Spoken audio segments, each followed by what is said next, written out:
and welcome.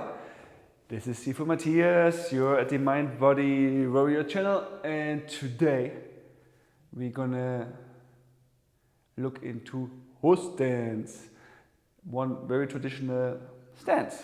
Let's see what we can do with that. Stay tuned.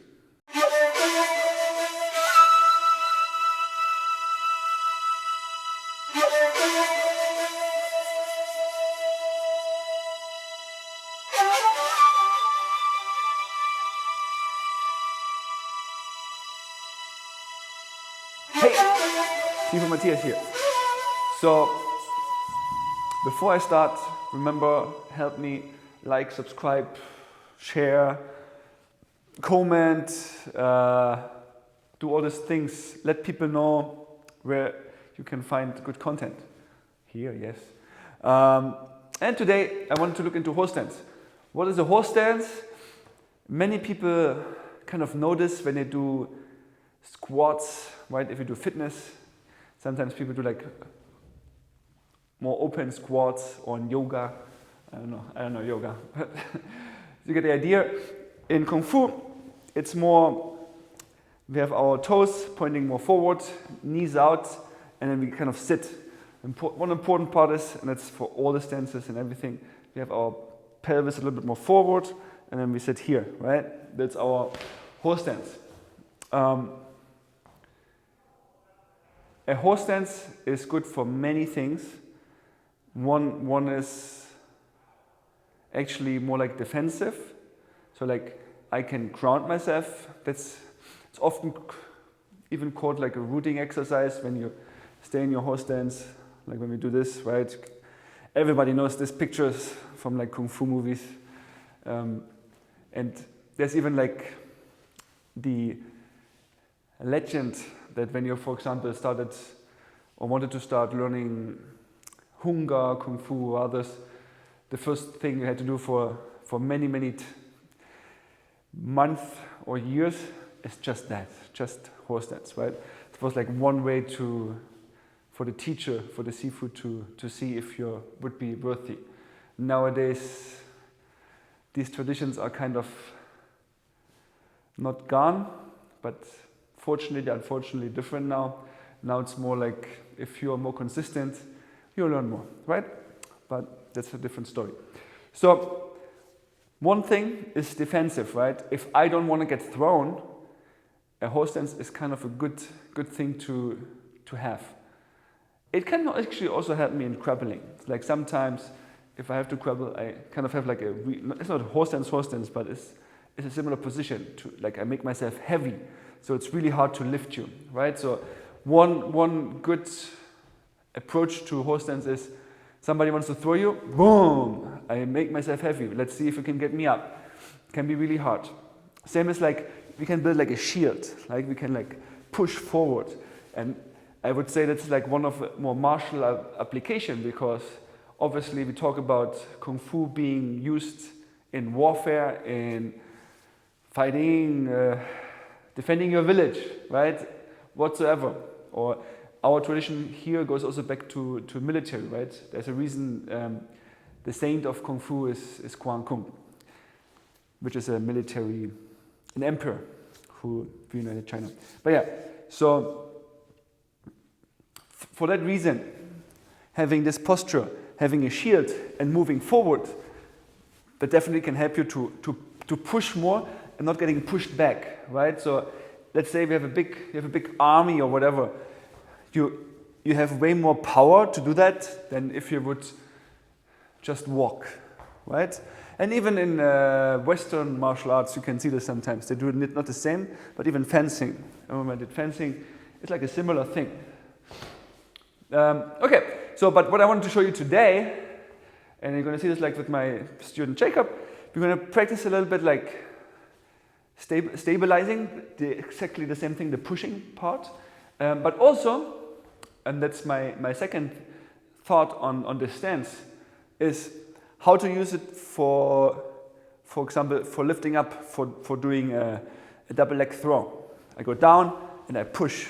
So the horse stance helps us to be able to go low and go up.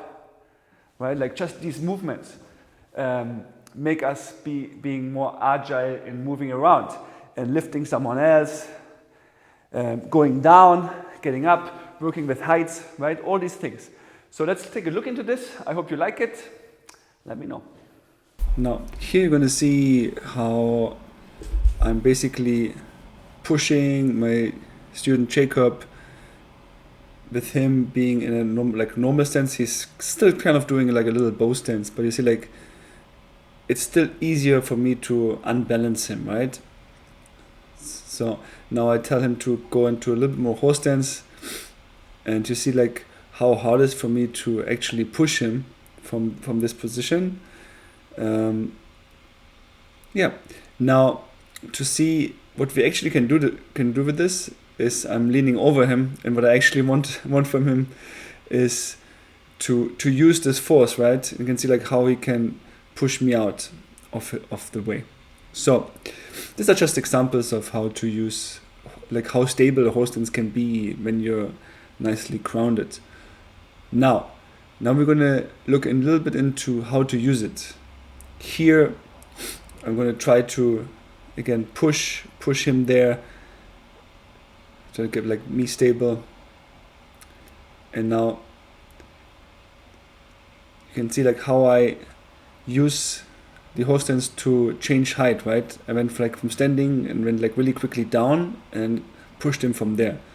See, like here now, like I'm leaning a little more forward and then go up. So I ditch or pivot a punch or whatever and then go down, or I do like here like a lock, and I use the horse stance or the stance in general to create this lock. Now, a really great throw we can do from horse stance is a double leg throw. As you can see, like you have a lot of power you can generate there, and I use this power. So I just go in there, kind of block from the inside, so I have like the arms, and then I go, and in the first one here I just push him basically over. I grab the knees from behind and just push with my body in, and I can still be stable because I'm in this horse stance, and that makes it kind of easier for me to do that. Now here I'm pulling a little bit more up and make him fall, but it's the same idea. Like from my horse stance I'm more stable and I can lift him easier up, and then I can here have some fun on the ground, maybe an ankle lock, you know.